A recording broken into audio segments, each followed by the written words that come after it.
insulated metal water bottle. If I looked at the search term like women's pink rubber coated insulated water bottle, like that's my exact product. Now, the more specific you get to the product, the more specific the search is, the lower your search volume is going to be. So what we always look to do on product launches is like we try and find the intersection between good search volume, and good to us is like maybe even a couple thousand depending on the budget, that also have really good relevancy to the product. Because what you're trying to do is you want to get in front of your exact shoppers. So example would be insulated water bottle is going to be really expensive and not super specific to my product. Like it's kind of specific, but not really specific. I'm trying to say like, okay, where can I start getting super specific to my product, but it's going to have enough search volume that I can get the sales volume that I need. So I would focus more on that versus that I would looking at only search volume.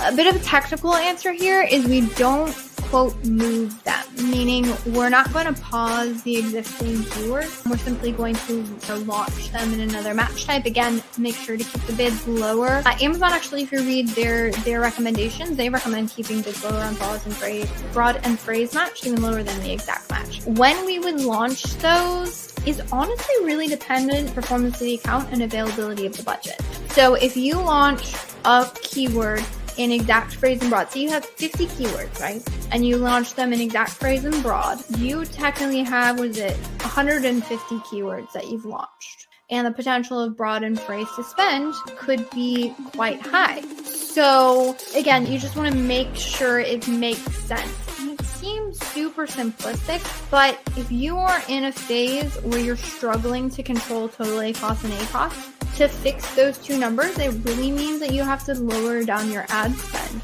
with ideally little to no impact of the total sales or the ad sales in the case of ACOS. If you introduce a whole, again, those 50 keywords in exact phrase and broad, and those you probably need to test and optimize the bids, etc., you're introducing a lot of additional ad spend into the account. So you do want to be aware of that and be careful with that. So that's kind of a benchmark that we use. But overall, I would say, I don't know if I would have like a certain time frame or a frame which I would hold back on. It really is dependent on the performance of the account. Another good question, which best bid strategy for phrase and exacts when you move? So again, we don't really move them. We would simply launch them in addition. We like to separate them by campaign as well. Kind of gives us a little bit more control over, say, budgets for things. Now, as far as the bidding strategy, we're a super huge fan of using mainly dynamic down only.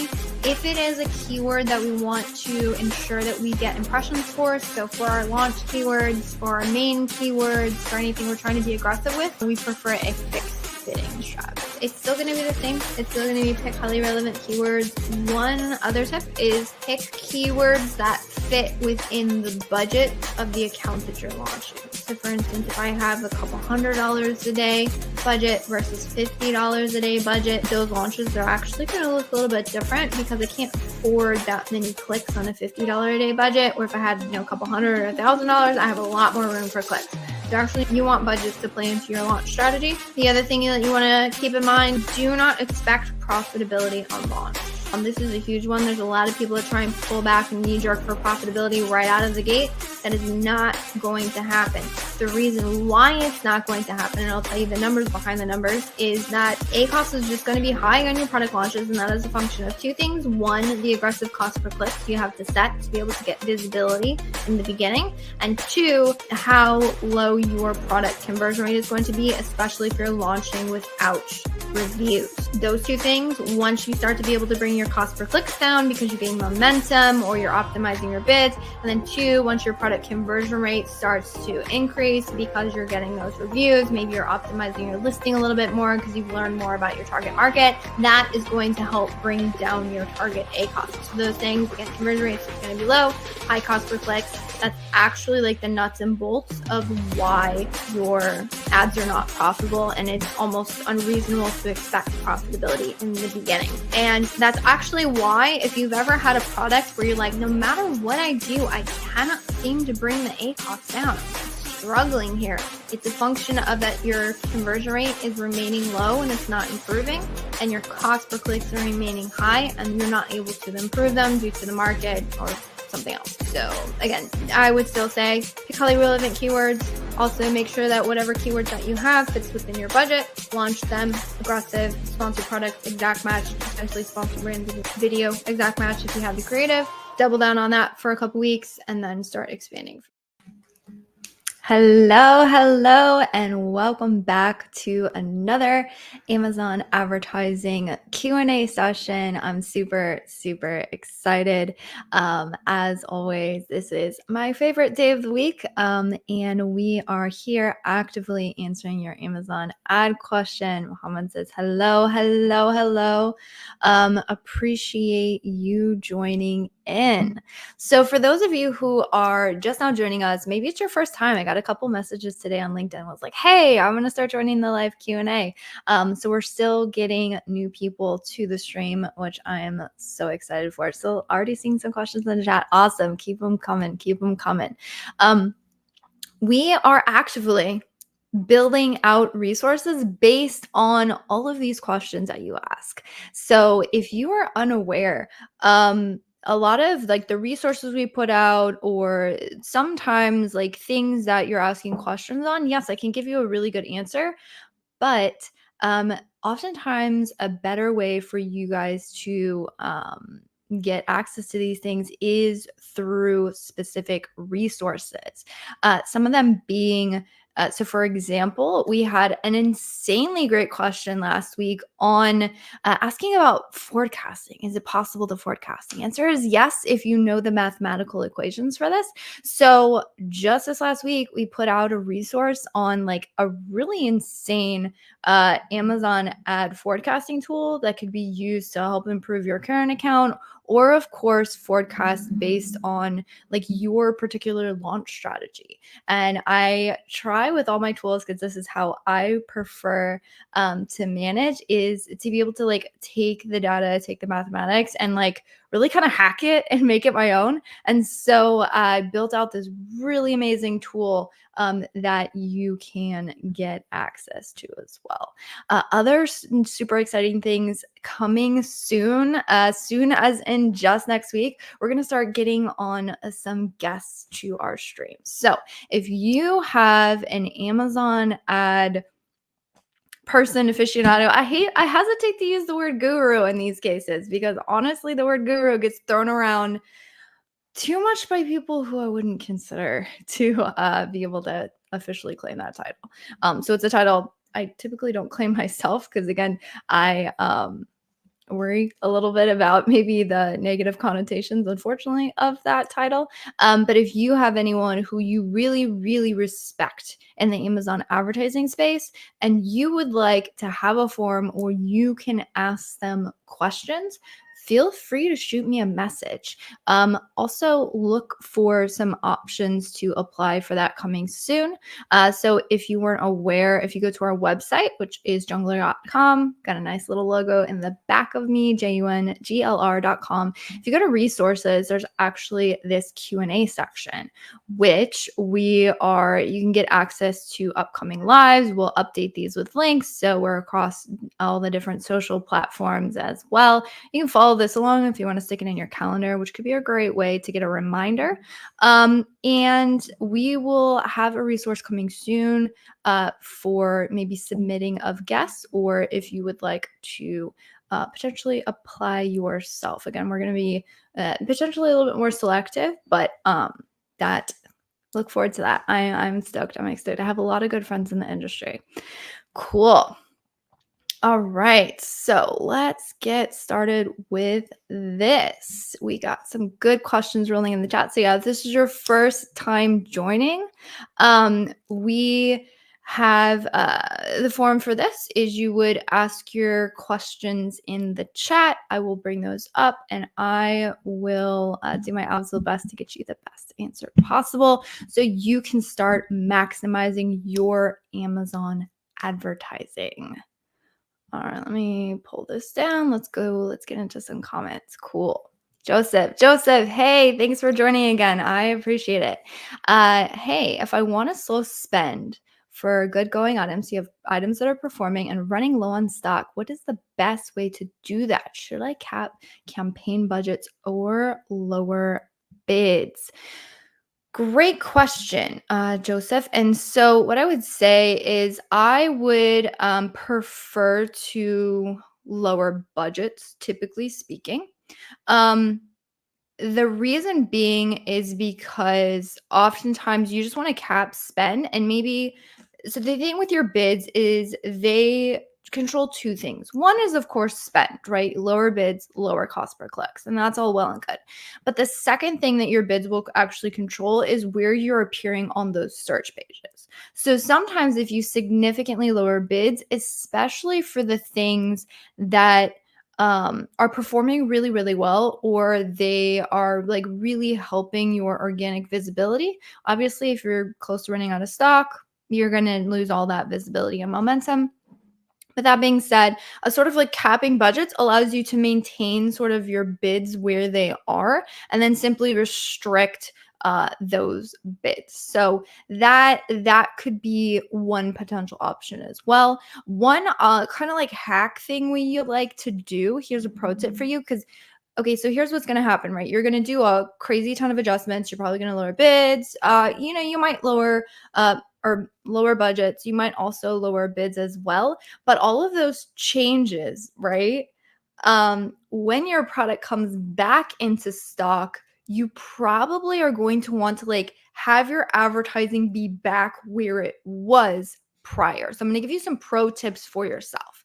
Now, the first way, which is I don't want to call it slightly more advanced, but in some ways it is because it's a little bit more technical, is through something called bulk files. If you listen to me for any length of time, you know I go on ad nauseum about bulk files. But the benefit of a bulk file is you can essentially take a snapshot in time of your advertising. And then what that will allow you to do is sort of preserve that. And because bulk files can be used to make changes in your ad account, you can actually upload that bulk file from if you downloaded it and save that sort of snapshot in time of all of your settings prior to you making all those adjustments. And as soon as products come back in stock, you can sort of like revert your advertising back to where it was. So that's a little bit more of the technical option for it. Now, there is another way to do it if you are making more manual adjustments. So here's what I would say is if you make any changes in the ad console, for example, pausing things or pausing keywords, because again, a lot of times we're just trying to condense, we're trying to limit what we're doing with our advertising, right? Because we don't want to accelerate ourselves going out of stock. What happens is if you pause a campaign or if you pause a keyword, sometimes it can be a little bit difficult to understand why you did that, right? Because you might have paused campaigns or you might have paused keywords before just because they had bad performance. So if you're pausing a bunch of stuff, you might be like, wow, crap, did I pause that because it wasn't working well, or did I pause that because I was going out of stock? And so to help make sense of things, we like to use signals in terms of budgets and bids for ourselves. Here's an example, right? So if you lower your campaign budget to say $1, right? You're pretty much not really pausing it, but you're only spending $1 on it when maybe you were spending, I don't know, $50, $20 a day, right? So that to us is like a signal. Oh, okay, that was the intention of us lowering this. So we tend to use budgets that we don't typically use in different scenarios. So I would probably never use a $1 budget on a campaign because it's way too limited. But in this case, it like pauses it without pausing it. Another thing is to do this in terms of bidding, right? Now you can look at the history tab to identify what the bid used to be if you really want to go back in time and sort of analyze that. But what you can do is also use that signal on your bidding strategy. So for example, I probably would never put like a 3-cent bid on something, right? That's kind of, or maybe you do like 7 cents, something that's like a little bit outside of your norm that you would never do before, which essentially pauses it, right? Because it's so low that you're really not gonna you're not gonna win any ad auction. So it's pausing it. But again, what you could do is then you go look through your advertising, go, oh, here's where I set all the 7-cent bids. Here's where I set all the 3-cent bids. Again, it's a little bit arbitrary. You're using this as a signal to yourself. And I found that very helpful personally as an ad manager, because I can look and go, oh, okay, so that was what logic I applied here. Let me go through and readjust. You could find that really helpful. But in terms, I would do both. I would, on the things that maybe aren't performing as well, you might look at bid optimizations. And for the things that are performing really, really well, and you sort of want to maintain your placement on those ads, I would just adjust the budgets there. And that's typically what I do. And I will see if I can find it. It's a little bit ways down. It's a bit of an old video, but I do have a video on our YouTube channel that goes specifically through how do you adjust ads when you're going out of stock, because that is something that, again, a lot of advertisers want to know about. All right, here we go. It looks like it's a really old thumbnail. We probably should optimize the thumbnail. But it's how to products out of stock, which you do with your ads. So it's how to adjust your PPC when the items are going out of stock. It's this video right there. So I would recommend checking that out. That has a little bit more structure to the answer. But I appreciate the question. It's a good question. All right. Great question. I'm starting from scratch. How do you get sales without ads immediately within the first 2 to 3 days of any category of SKU? So the good news is you're starting from scratch, which means you don't yet had a bad ad structure that you have to get over. So I would say, pro tip, if you're gonna start running ads, I would recommend doing one campaign, single ad groups, and only one product line, meaning only ever use products from one single listing. I wouldn't mix products from different listings in a campaign. So just so you know, that's the ad structure I would start with. As far as how to get sales immediately without ads, the thing that ads help with is visibility of the products. So right now you have you're going up against competition that has proven themselves to Amazon that they can generate sales. Your product is untested by the algorithm, meaning they don't know if it's going to convert to a sale or not. And Amazon is interested in serving up the best products for their customer. They want a good shopper experience. And so for that reason, sometimes it can be really difficult to get eyeballs out of the gate. So that's what ads are. Ads are traffic to the listing. That's really what they are in essence. Now that ideally that traffic converts, right? And that's where we get our sales and we can get that positive flywheel. But in terms of trying to get eyeballs on the product, I mean, if you have any sort of like email list or other visibility, like email lists, if you have social channels, if you have other things built up, you can use that to, kind of push that traffic to Amazon. There's ways you can like offer coupons and things like that. As far as being able to do it without advertising completely, in today's environment, I'm going to be perfectly frank with you, that's really rough. You need to generate some eyeballs on the product, and ideally eyeballs that are going to lead to sales. What avenue you choose to do that, honestly, Amazon advertising is the easiest, quickest, and most cost-effective, which is why pretty much everybody does that on launch. But yeah, I mean, you can try. It depends on your category. If it's a really competitive category, it's going to be next to impossible. Some categories, because there's not as much competition, and when I say not as much competition, I mean not as many products, then that's possible. There are still some niches where you can throw up a product. You can get eyeballs on the product immediately, but that means that there's little competition, which also typically means that there's lower potential in terms of how many shoppers are looking. So that would cap your sales potential there. All right, Rosanna. Hi, Elizabeth. Nice to see you putting a lot of effort into each live show. Thanks. Of course, it is my pleasure. It is my pleasure. Again, I say it every single week, but this is my favorite day of the week for a reason. I appreciate it. Good question. Through Seller Central, can we check our conversion rates? Are there any tools outside of Seller Central that can help us estimate particular competitors' conversion rate, or at least a report niche conversion rate? Yes, there is. Oh my goodness. Let me let you know. As far as checking your conversion rates, business reports all day long. Now, how do we check our product conversion rates? We use business reports as well. With all of our robust tools, we still are in the ad console. We still use the Amazon tools provided, which includes business reports. So it's going to be your best place if you want to check your particular product. Now, I mean, again, the tool we use, I'm representing today, K-Walk. Love them. They gave me some merch and I felt lazy today, so I'm wearing a t-shirt. But that would be how you can look at, again, your conversion rates. Now, what you're asking for is, can I check my competition? The answer is yes. The answer is yes. So what you want to do is go into your ad console. Now, prerequisite for this is you must be brand registered. If you're not brand registered, you won't have access to this. But if you are brand registered, then you can go into your ad console. And I believe it's like a little icon with like a chart, in arrow or something. You're looking for something called brand metrics. Brand metrics is going to give you data for your products. Now, again, full disclosure, this is for your entire brand. So it's going to be an average, but it's going to benchmark your averages against the category averages. So you can see, where is my conversion rate on average and what is the average for my category, which is really powerful. It's actually one of the things we check on audits, because if your conversion rate, what we found, is below the category average, those are the products that tend to struggle to rank. And so that's going to be really beneficial to you. The other place that you can check is what everyone talks about these days for a good reason. It's called search query performance. Again, you have to be brand registered for this. You would go into your ad account. I think you go into brands.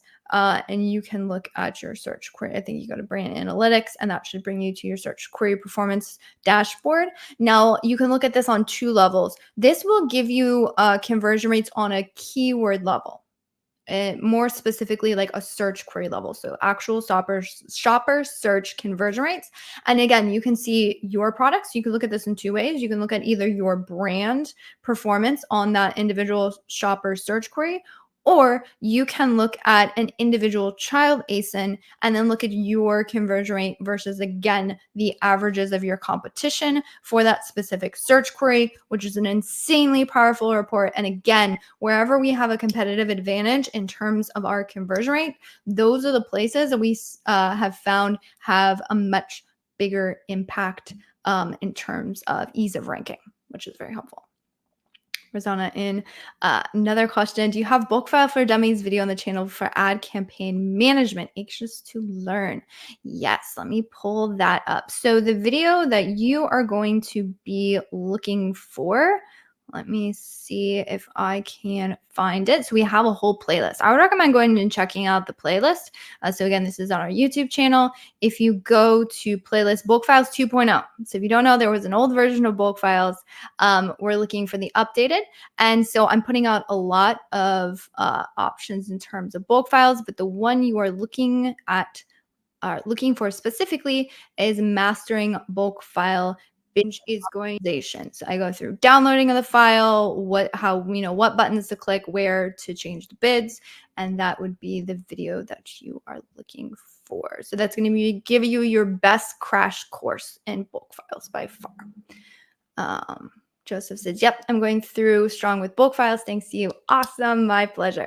Your tutorials are very helpful with many thousands of campaigns. What metrics should I look at for when a bulk imply up and down for the best performance? That's a great question. We find that up and down bidding tends to work best on the campaigns that have a lot of history associated with them. So what you would be looking for is any campaigns with like a high amount of orders. I would say, when I say high, you can look at your averages for your account. Like what campaigns are driving like average amounts of conversions for me. And then, so again, you're looking at conversion rate.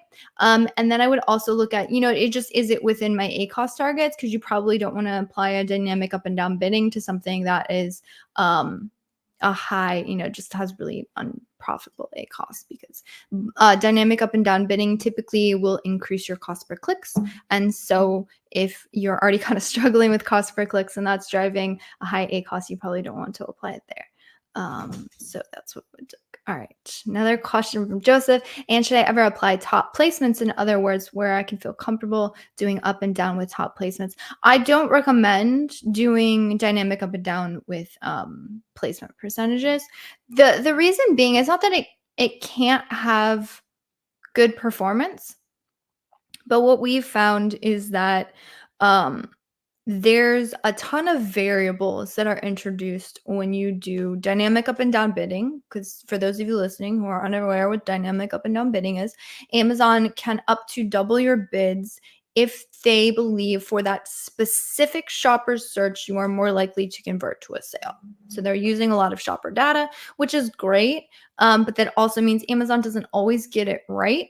And so oftentimes, again, that can increase your cost per clicks. But if you add a placement percentage on top of it, you have the variable of the dynamic up and down, and then you have the variable of the placement percentage. And those two variables, the swings between where your actual bid is and what your cost per click could end up at if everything sort of like double triggers, then that delta between the two is really high. And so that makes bid adjustments much more complex. And so what I would say is I'm not a huge fan of doing both. I think you can leverage one or the other and do just fine. All right, Joseph, in with the questions, man. These are awesome. Keep them coming. Which, if you are just joining in, welcome. I appreciate you. So make sure you drop your Amazon ad question in the chat, and I will make sure to pull it up and give you the answer. So, Joseph, I have a good selling item with decent PPC spend across several campaigns, but it has a tacos I want to bring down. What would be the best steps? I do daily PPC maintenance, but I need a quick fix. The quickest fix to figuring out where to cut total ACOS is going to be what is not generating sales for me. That's the quickest fix. So in a tacos is ad spend divided by total sales, which means ad spend. The action in the advertising is that ad spend needs to be lowered. A really good thing to do when you're trying to lower total ACOS is figure out by how much. That will give you a lot of clarity.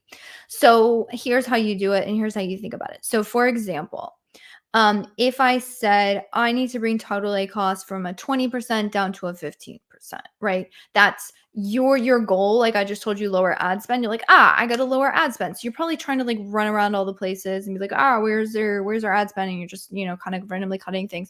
But there's lack of clarity as to like, how far do I need to go? Right. So here's a really simple thing. Here's how you calculate it, right? You would take your total sales and you would multiply. So if it's currently 20%, you say, what is 15% of this total sales, right? And that will give you what your ad budget should be to achieve that 15% goal, right? And then what you do is you look at what am I spending and what is my goal spend and what's the difference between the two. And so you subtract current spend from goal spend and you say, okay, I need to lower my ad spend by what is it? Figure it out, because that's going to give you clarity as to like how easy and or difficult it's going to be. Meaning if you only have to lower ad spend by a couple $100, you're like, yeah, okay, that's totally doable.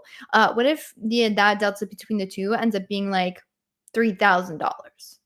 Do you think you can cut $3,000 out of your ad account right now and not hurt your total sales? Maybe not, depending on how inefficient. If you're optimizing daily, it's probably quite efficient. So how to fix it quickly? I mean, honestly, the quickest way is budgets. If you want a fast fix, you can do budgets. Now, budget optimization gets a little bit technical and you got to know what you're doing. If you know what you're doing, though, it can be effective. Meaning, can I lower my ad spend? Again, quick fix is going to be budget. A little bit longer path is going to be bids. So sometimes you can lower your campaign budgets on the things that have really high ACOS, so they're not converting as well. The other thing that I would look at, of course, I mean, it sounds like you're doing it often, so I would say check negatives. The other thing that you can look at is not just negatives, but things that have converted to a sale but are inefficient in terms of ACOS. So this is one of my favorite things to do. I look at keywords and I look at search terms. You want to look at both.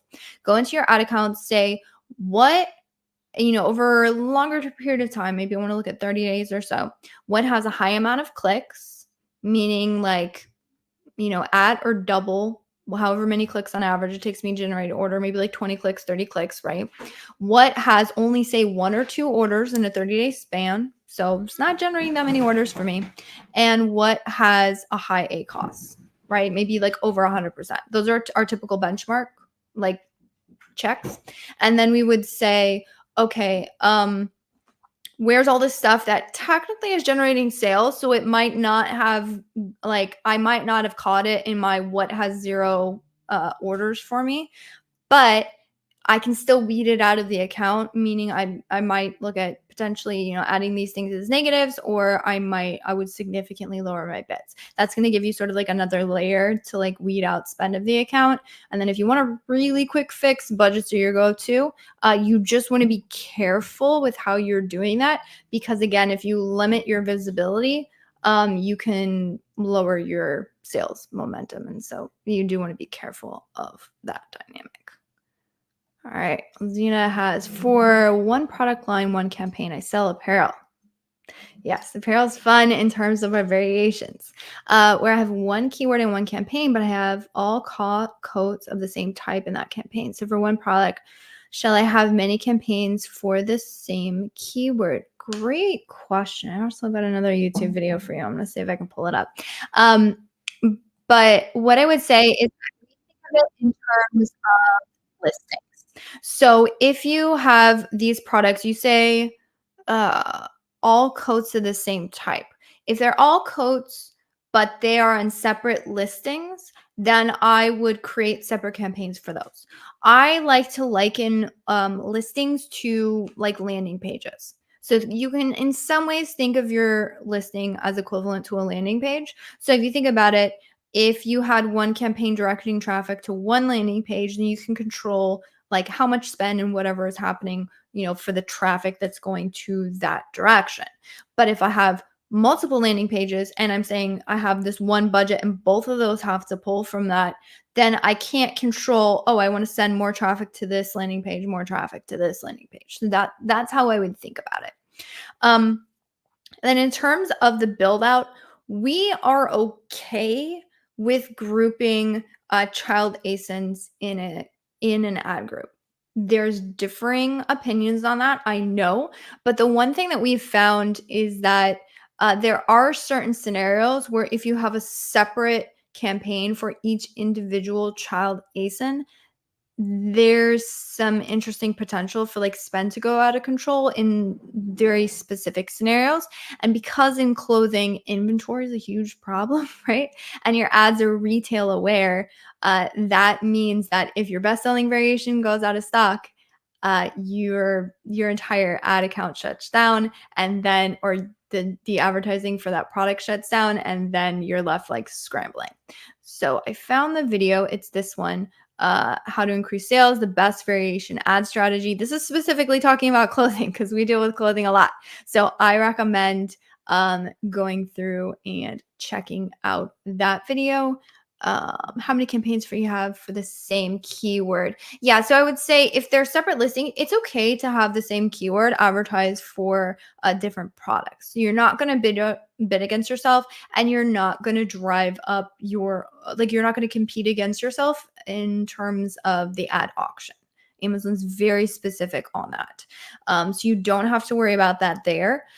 But what I would say is that for each individual campaign and product, just manage based on that individual product performance. And if you do that, what will happen is you'll end up bidding a little bit higher on the things that have good performance, and your bids will naturally be lowered on the things that have poor performance. So in a lot of ways, if you have a really good optimization schedule, your ads will end up kind of where they need to be. So you don't have to, I know there's a tendency to try and overthink it and worry about everything. If you follow your optimization schedule and you have a really good campaign structure, your ads will be fine. All right, Rosina, save me $500 training fee. Awesome. Sweet. Yeah. Appreciate it. Hopefully you find a lot of value on the bulk files. And if you figure out something along with bulk files that you are like you're stuck on and you want a training on it, let me know. That's one of my favorite topics. I literally spoke at Prosper on bulk files. That was my speech. So I am more than happy to put out more content. Cool. Joseph, in the ad console, we have a negative targeting tab at both the ad level and the campaign level. What is the difference? Good question. So the difference is a negative at the ad group level is going to only block those searches for anything within that ad group. And if you add it at the campaign level, it's going to block any of those searches for anything within that campaign, which could be that will come into play when you have multiple ad groups, right? If you're doing one campaign, one ad group, it's kind of one or the other. It doesn't really matter.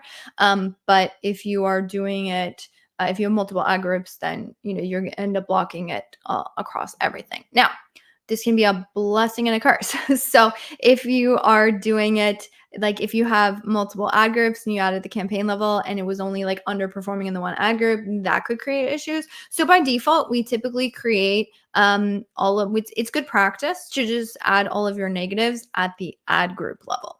Now, what I would say is there's two cases in which adding things at the campaign level can one is kind of beneficial sometimes, the other one's a little bit of a hack. So the first one is if you are trying to negate your branded terms from all of your campaigns that are unbranded, then it can be a lot easier to just add it at the campaign level, because you don't have to, like, if you have multiple ad groups, you don't have to click into every single one of those ad groups and add it. So it can be a little bit faster to do it that way. And then if you add, like, say, an additional ad group or something, again, we prefer to manage one campaign, one ad group. So it's kind of either or for us. But if you're trying to just do things at scale, that can be really helpful.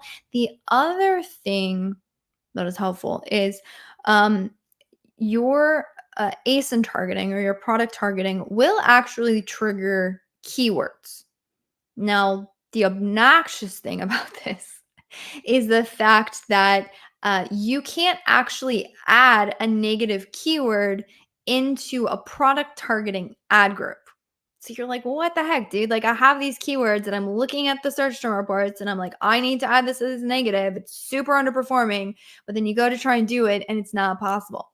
That's not possible at the ad group level. However, you are able to add that negative keyword at the campaign level, because product targeting is set at the ad group and you don't set like a product targeting campaign, you set a product targeting ad group. So for that reason, if you end up in that scenario, you can add your negative to the campaign level, and that's kind of like a workaround to help block underperforming terms in ASIN targeting, which can be helpful. All right. Josephine with another question. You guys are on fire today, man.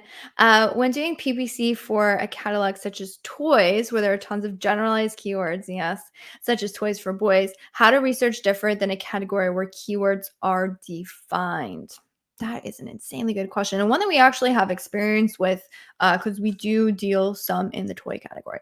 What I will say is that by far, if you can find search terms that appeal to the very specific product, right?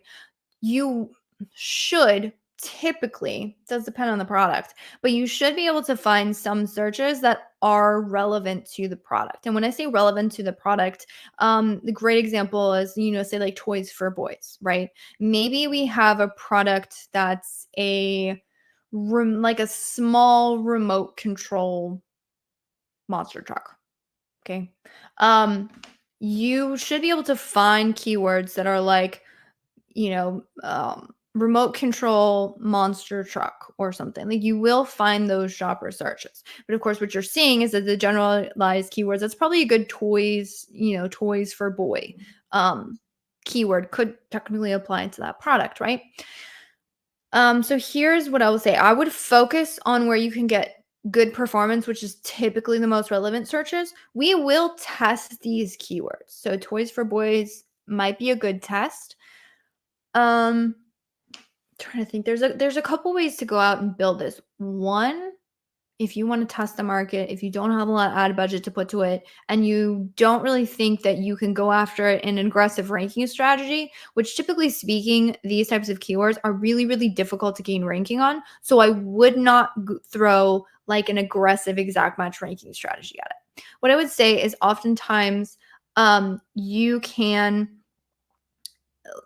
do a little bit more broader, say maybe long tail low bid type search. So maybe like a low bid broad match, a lower bid phrase match. Maybe you want to try a modified broad match. Like those type of ads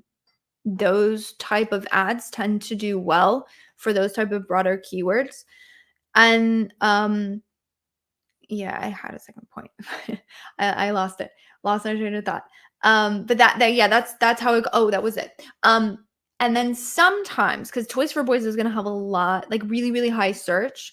Sometimes the one thing that we have observed is that although, say, ranking on page 1 is impossible, because one, due to the volume of shopper search, and then 2, just due to the fact that this is a super generic keyword, right? So Toys for Boys is even more broad than, say, toys for 5-year-olds, right? So sometimes Toys for Boys, like in the top, you might have all like, maybe there's teens, maybe there's babies, like it's all kind of a mix. So you'll find on these broader searches, oftentimes shoppers are searching all the way down to page 2, page 3, page 4 sometimes. So there are certain situations which, again, you need to be careful, make sure your performance is there, make sure you're not like blowing up total ACOS because you're trying to like rank on something you shouldn't. But oftentimes, even just ranking on, say, page 3 could be beneficial for these keywords. And you can get a decent amount of search, where sometimes for the more specific keywords, unless you're on page 1, you're probably not going to see any benefit from doing that. So that was what I would say. All right, great. I'm gonna take a sip of coffee, save my voice. All right, let's get into the next question. This is a great question from Terry. Hello, Terry, and welcome. What are brand defense campaigns and how do we do it? Awesome, great questions. I'm gonna explain what a brand defense campaign is, and I'm gonna explain the 2 ways you can do it. All right. Brand defense campaigns are simply you advertising on your own assets. And when I say assets, it's because there's 2 different ways to do this, which I'll explain in a second. But one is your particular branded searches. So for example, a brand like Pepsi, right? Somebody's typing into search, Pepsi cherry or something. That would technically be like if Pepsi was advertising on Pepsi Cherry or other Pepsi keywords, that would be brand defense, meaning that they have sort of acquired that market share. They're getting that recognition. There are those people who are typing something specific into search and they're specifically looking for their brand. That is, the one sort of asset you have. The other asset you have is your listings, right? This applies typically when you have a much larger catalog. And so you might have for the example, like a whole bunch of coats, right? Maybe you have your coat with like a fur trim and then you have your other coat that's a little bit more suede and you feel like there's some sort of cohesion between the 2 products. They're on separate listings. What you can do is you can advertise your products on your own ASIN so you can make sure that they can appear there. The reason why you would do this is to just push out the competition. So let's be honest, when you start gaining recognition in the space, when your product starts selling, when a lot of people are searching for your brand, your competitors take notice of that and they will advertise on your listings and they will advertise on your branded terms because they want to take that traffic from you. You have gained a lot of market share. You have fought hard to gain that recognition and they're trying to steal it from you. So the goal here is to stop them as much as you possibly can from stealing.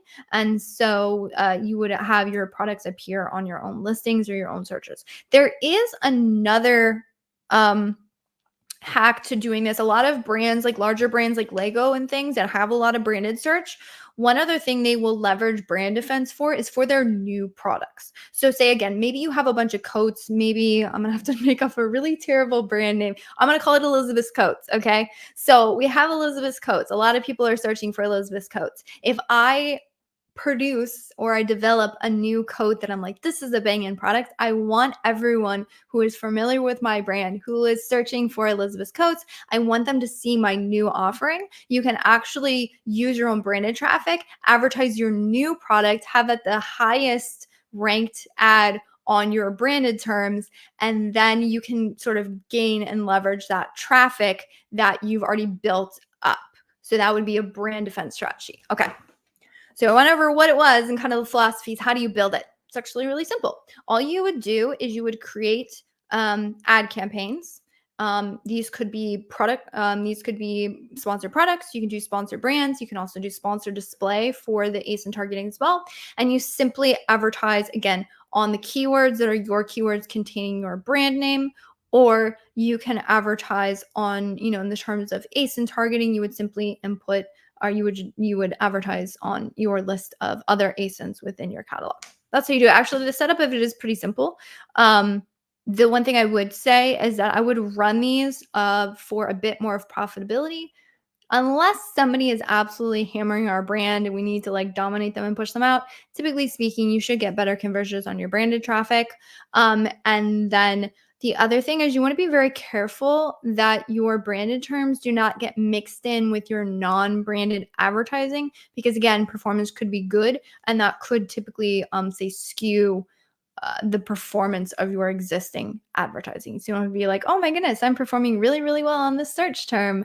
I can't believe it. I'm gaining market share. And like, no, you're actually just leveraging your current market share because all of your branded traffic is showing up there. So you want to be careful with that.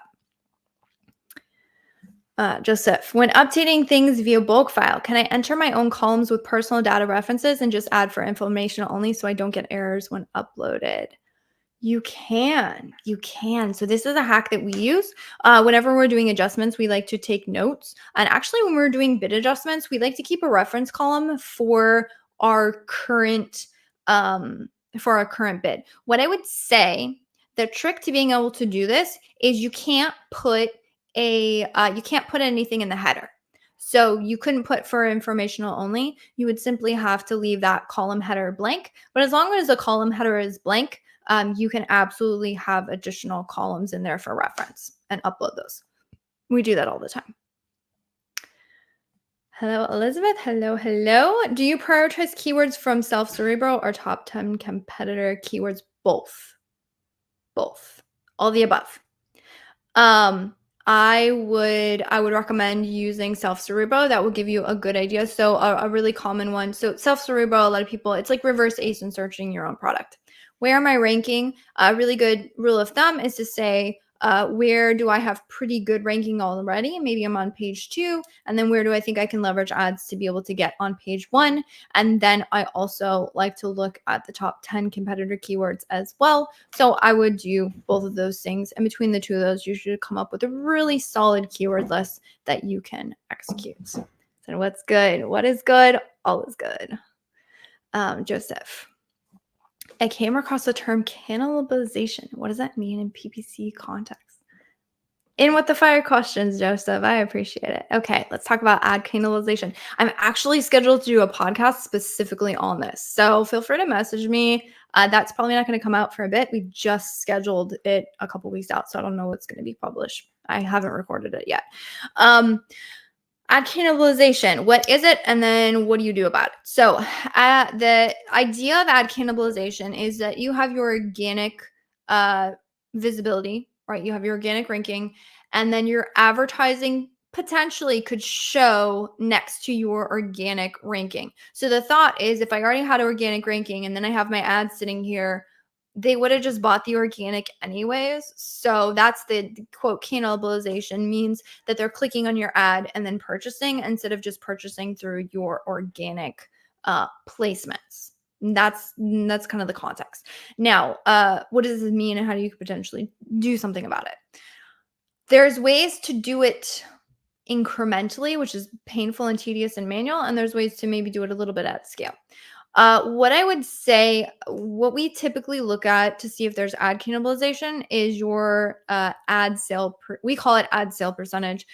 Some people call it like ratios of ads to organic. All you do is you take your ad sales, you divide it by your total sales. This is going to give you a percentage. And essentially this percentage is going to say what percentage of my total sales is coming from advertising. And if you have a really high ad sale percentage, which is probably like over 50%, maybe 60, 70% or something like that, that means that the majority of your sales are coming from advertising. Now, here's the caveat. There's one of two reasons why this is happening. Number one could be the cannibalization that you're speaking of, right? You have really good organic rankings, but your advertising is, sort of eating away at that. Or number two, you have no organic ranking whatsoever, and you have no visibility outside of your advertising, so ads are driving all of your sales. So there's one or two things. In the first one, in the case of ad cannibalization or organic cannibalization, what you would do is you would lower your advertising, right? You would probably test starting pulling back on your advertising to help with that cannibalization. So in theory, your organic is going to maintain and your advertising is going to show a little bit lower. So they're not going to be right next to each other. The problem with that, so you don't want to only look at ad sale percentage, because if it's the second problem where you have no visibility outside of your advertising, what you actually need to do is run some more ranking strategies and get more ranking for your products. And that's going to help with that ad sale percentage, because you're going to increase your total sales. And then that is how you're going to correct for that. So the way that you check if it is number one or number two is going to be, do I have any organic ranking on any volume of terms? If you have no organic ranking to little organic ranking, then your problem is probably a ranking issue. If you have really good ranking across most of your terms, then you might actually have cannibalization happening. What do you do about it? You pull back on your advertising. Now be careful with this. I said pull back. I did not say pause. Do not pause. It's terrible. You will really, really hurt your account. So again, there's one or two ways to do this. One is manual and tedious and probably should only be reserved for your key terms. And the second one is going to be much more easy to do at scale. Okay, the first one, you go into you look at your ranking, you look at where your ad is showing up, you look at where your organic is showing up, and you say, I need to go in and incrementally lower these bids slightly to see if I can get on page 2 for this keyword, right? Can I lower my ad visibility? You want to track two things when you're doing these tests. You want to track where is my ranking. Make sure you don't hurt your ranking by doing this. There are some keywords. If you pull back immediately, you see a pullback in ranking. Some keywords you can maintain. So there's a balance here. The second thing you want to track is your total sales. If I pull back on my advertising, do I have a major decrease in total sales? And maybe if I have a decrease in total sales, but like say my profits improve, I may be okay with that scenario. The second way that I said is way more scalable is going to be simply lowering your ACOS target. Lowering your ACOS target is going to lower your bids, which is going to naturally decrease where you're showing up in your advertising, which if you do have cannibalization, it should naturally progress to fix this. Again, do this incrementally. So I would not go in and say, oh, I have 30% ACOS on this term. I need to do it to 20. No, you want to target, say, okay, I have 30% ACOS target. Maybe I'm going to target like a 27%. Maybe I'll target a 25%. And you slowly walk it down. And again, track your ranking, track your sales.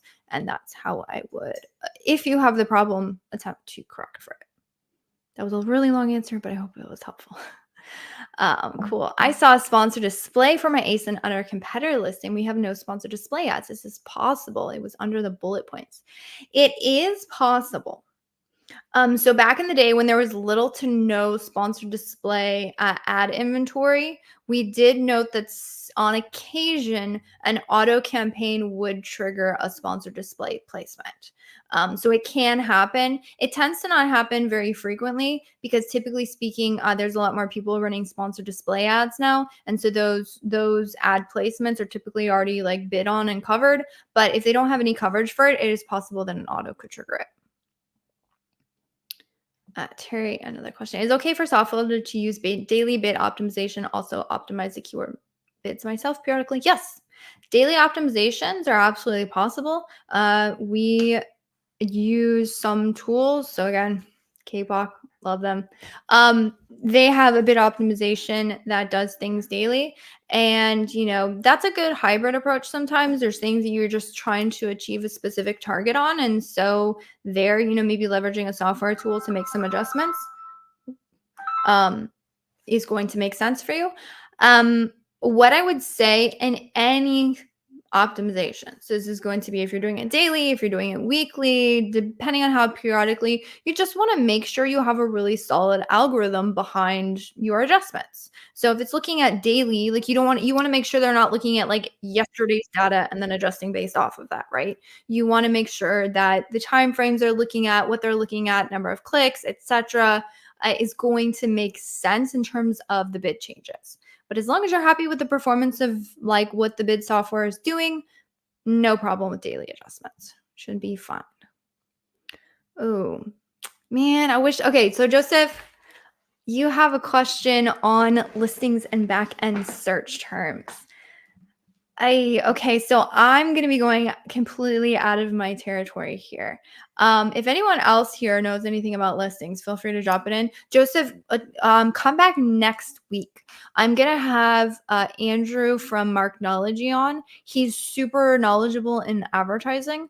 So we're going to have a lot of, again, we're going to get some really good perspective on all of you guys' ad questions next week. But his team also is amazing at creatives, and he has a full service agency. So he would be able to answer your questions on the listing backend.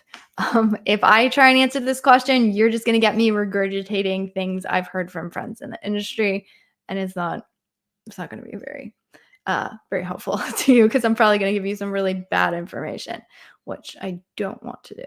I know I'm solid on the Amazon advertising front, not so solid on like the technical improvements for listing optimization, unfortunately, which is why I stick to my lane. But yeah, I appreciate the question. It's a good question. His question was, should I enter the listing in the backend search term section? Should I repeat keywords already within the title and bullets? Any Helium 10 tools specific for that? I will say, I know that there's a lot of really good tools. I'm not sure Helium 10 might have an optimization. I know the tool we use, KPOC, has a good optimization features. Another one that's really where I've heard good things about is Junglr. They have some interesting AI. There's a lot of like AI optimization tools out there, which can be kind of helpful in terms of like back-end search terms. I know like sometimes if AI rewrites your copy, it doesn't always perform that well. But in terms of like navigating and pushing for back-end keywords, especially if you're going to like constantly update those, it can be really helpful to leverage some sort of software there. So that's what I would say. Awesome. Looks like we got about 5 minutes left. So as always, I suppose I give kind of long-winded answers to your questions, but I really appreciate you all sitting here and allowing me to add so much context. So I really, really hope you guys have found it valuable. Some amazing, amazing questions today. I'm going to do, which if you guys have any last-minute questions, feel free to plug those in.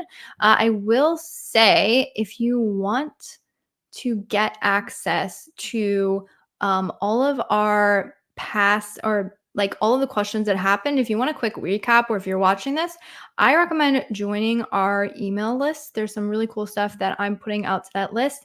And I have to wait for some software updates on some things, but look out for an insanely great searchable resource to all your Amazon ad questions.